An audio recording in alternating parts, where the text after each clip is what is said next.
Hello and welcome to part 3 of How to Save Halo with a Better Story. This is the series that I made, 3 parts, and this is all an attempt to give an idea of how, the next, or how an alternative Halo universe could have gone with, just the best that I can do creating a plot.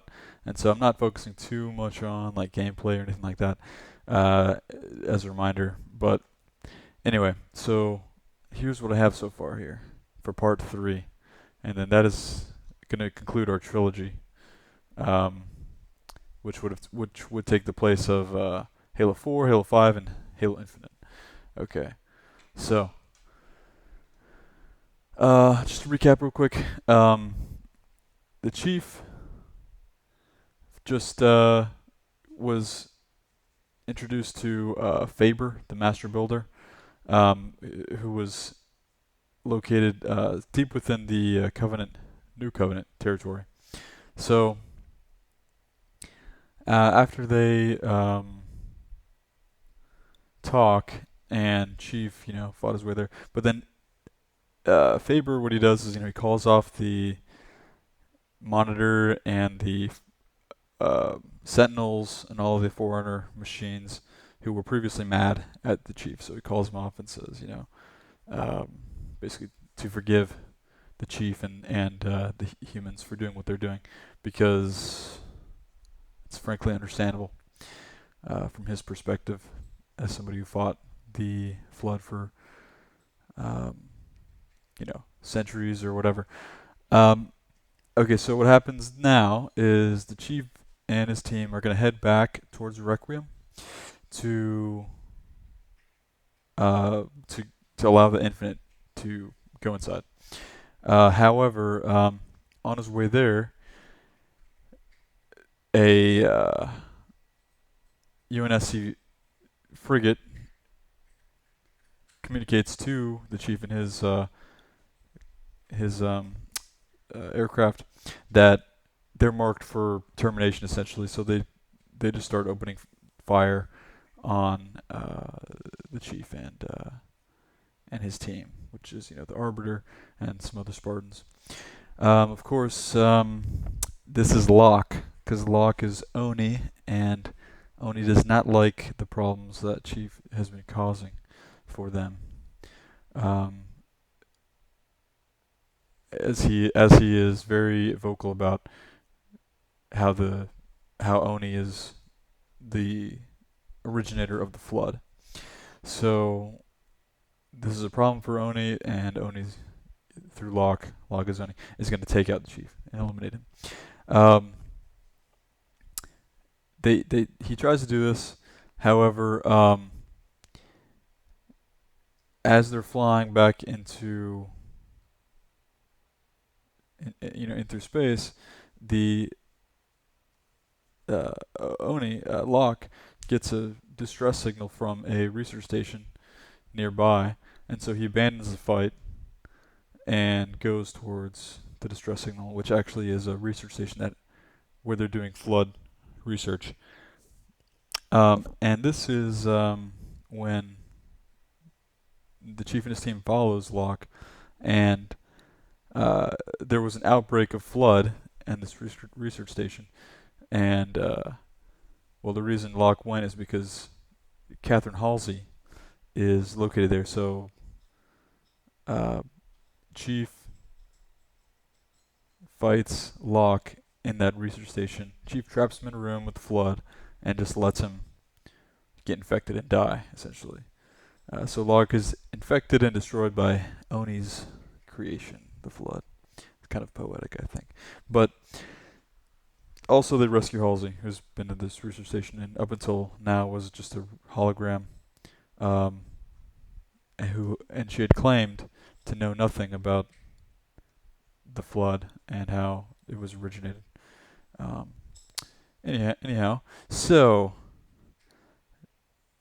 with Locke out of the way, the Chief returns to the blockade at Requiem, which now has the Infinity Dock there. It's been docked, but it's got also who shows up is Lord Hood, the fleet admiral, and he this is his first time seeing Chief, post Halo 3. So he already owes the Chief something, and he listens to Chief, and he's heard him out. He knows what he's about, um, and so he tells the Chief that Oni will be held accountable. The Flood is the greatest priority to destroy, um, and essentially he owes the Chief a promotion. Post Halo 3, essentially, 117, John, saved humanity and saved uh, uh, the elites too, and so helped establish that relationship, that ally, that ally. Um, so he says, Chief, only you, Chief, would turn your back on humanity for a chance to save it from itself. You've gained us access to Requiem. You know, clearly you're a strong leader, and you prove yourself again. Uh, he would have approved. He would have promoted him earlier, if not for his disappearance. So he gives him a promotion. So now the Chief is promoted to Admiral. So now the Chief gets promoted to Admiral, and he gets to command his own, um, ship. And so, yeah, Master Chief is no longer the Master Chief. He's now an Admiral. Admiral 117. So this is clearly a, you know, escalation in his rank and his ability and his powers. He can do a lot more.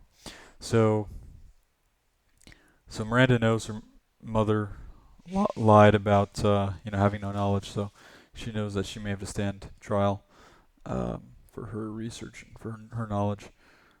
So that's their dynamic. So the Chief, or the Admiral. Whoa, sorry, cat's doing crazy shit.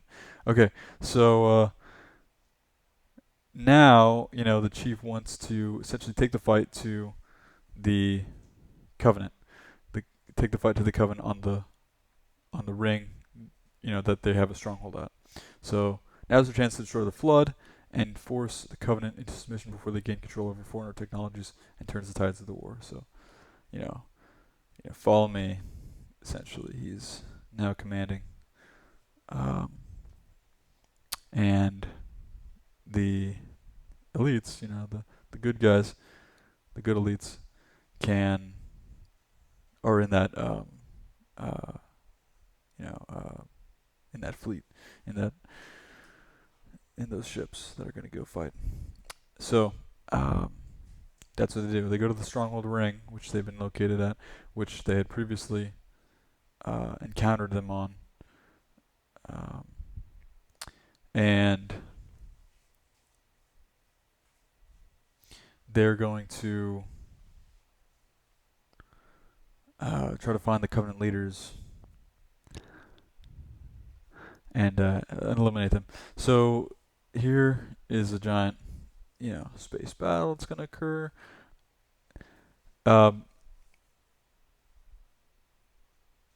Chief is going to go, he's going to go through space and, board enemy aircrafts and try to destroy them from within. Go from one to the next, one ship to the next to kill them. And so they fight through the interior of the Covenant ships. The humans are winning, but the Sanshayum, the prophet race, arrives with weapons of possible Forerunner origin from another Halo or another Forerunner world, and so they show up in space, with this Forerunner, ship, weapon, manned by this guy who's we've seen before. He's one of the evil dudes, evil Sanshayum leaders. And sure enough, the humans start to, take heavy losses.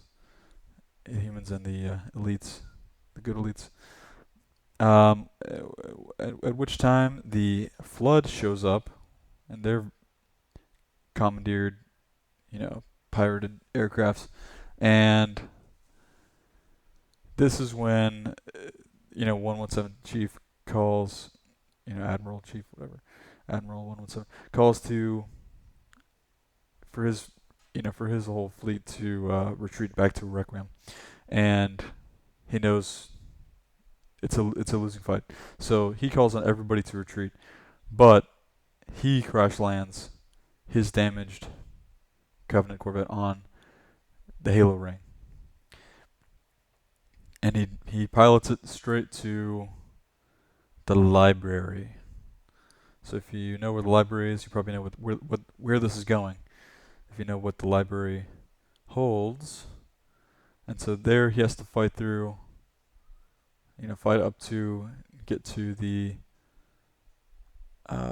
center of the Halo, or of the library, where he will actually fight an infected Spartan, which could be Locke. So there he fights an infected Locke Spartan and retrieves the index, activation index. So this is the first time Chief is consciously pursuing the index, with the understanding of what it does.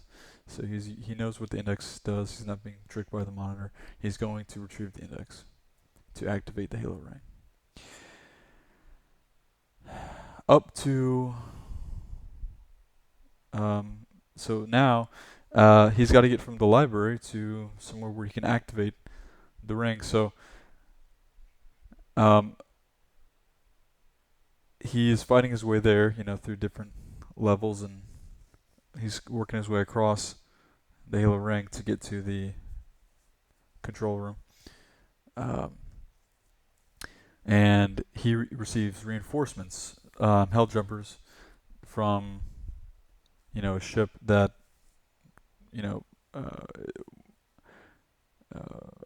who's retreating, but sent down pelicans and ships and supplies to help Chief get there. So hell jumpers come with him, and so now the Chief has hell jumpers with him that can help fight his way to the control room. So he's gonna fight against a lot of different enemies like Scarab, or maybe some flying vampires and things like that. He's got to get a Banshee. So yeah, the demon and hell jumpers there kind of have those levels in those boss battles. Okay, so then he gets the control room, and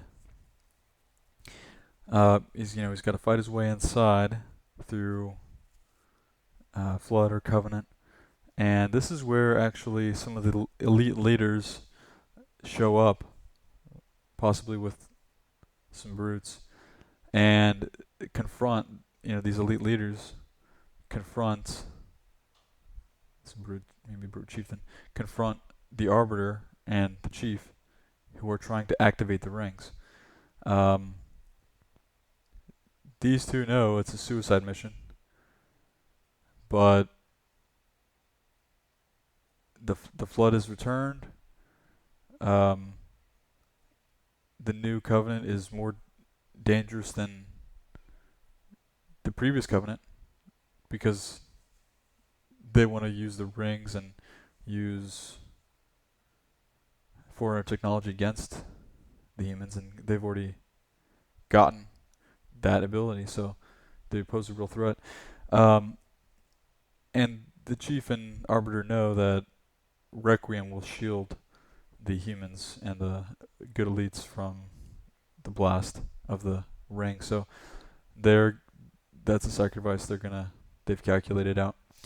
And I think this is such a kind of a tragic, poetic kind of way that this is happening, because not too long ago in Halo 2, the Chief and the Arbiter were trying to stop. Or actually, it was just the Arbiter, really. But they were both trying to stop, in that moment, the Chieftain from activating the rings in Halo 2.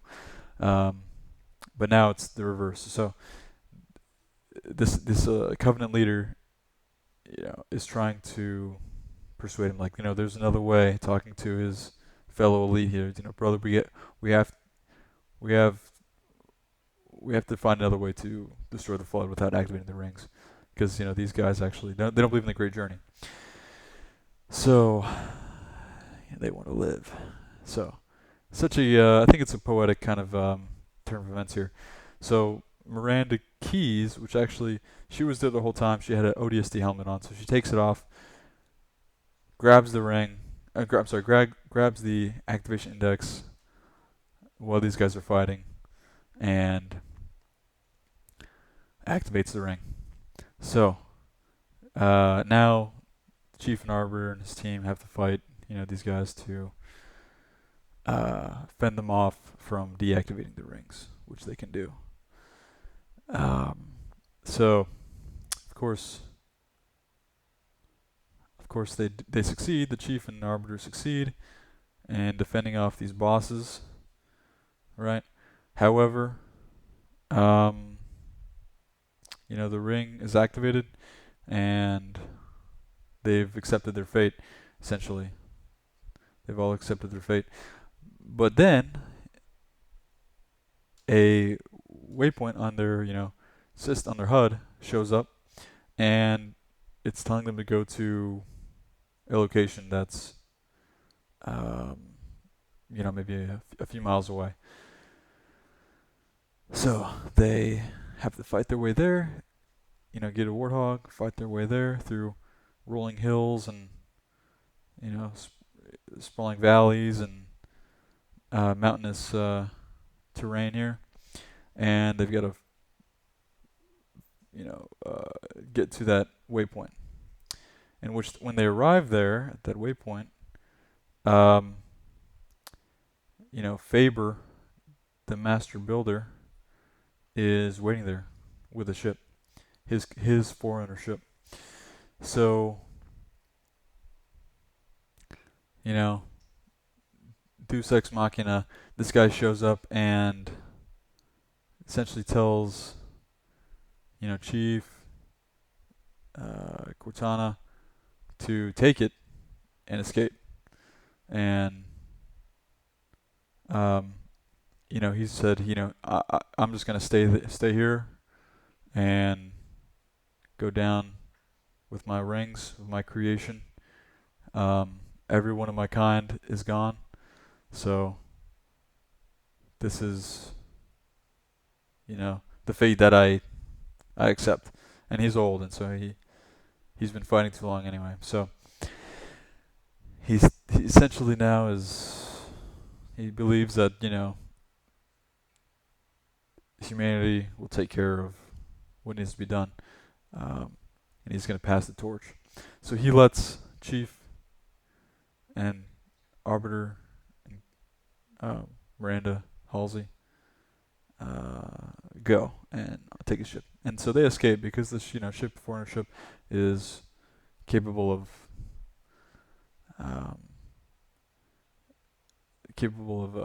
teleportation, or maybe it's capable of, speed of light travel or whatever. It's got it can outrun this blast of this ring here. So that's what happens. Chief and Cortana and then escape while the rings blow up the nearby Covenant and Flood. Or I should say, it destroys them. Okay, beautiful picture here. So anyway, and that essentially concludes part 3. Where then they return to Requiem and receive their honors, and who knows where they end where the rest of this series could go, but that essentially is the end of this Halo alternate universe. Um, Let me know what you think. I think it's kind of a poetic ending to Halo, seeing as revisits a lot of different themes, and I think interesting, kind of novel ways. I don't think I like how the foreigners aren't like overpowered like in Halo 4. They're they're just wise and tired because they're old. And anyway, so yeah, Chief gets promoted. I feel like this is a good escalation of his power and his rank, and he can, do more things like possibly while he's because he's fleet commander, he can call down ODST or he can call in airstrikes. Um, he's got more tools in his tool belt. And finally, we got to see the Chief versus Locke battle in a way that I think is more. There's more grudge to it, and there's more probably grittiness to it. I think you know the, Locke really has a reason to want to eliminate Chief, and Chief really has a reason to hate Oni and what they've done with the Flood, and kind of with the secrecy and the lies that they stand for. There's some development between Miranda Halsey and her mother, and I think that'll probably have to be um, resolved at some point. Something's gonna happen to Halsey, and but Miranda and Chief are like Miranda Halsey is basically Cortana, so in the flesh. So I don't know. Use some imagination there, and that's pretty much the conclusion, and some reasons why I think it's kind of cool. But let me know what you think. I am gonna probably make a video just to recap like some of the main points of the whole trilogy, and yeah, I had fun making it. So hopefully you had fun listening or watching. So thanks, guys. That's my take on an alternate how to save Halo with an alternate universe and alternate story. Thanks.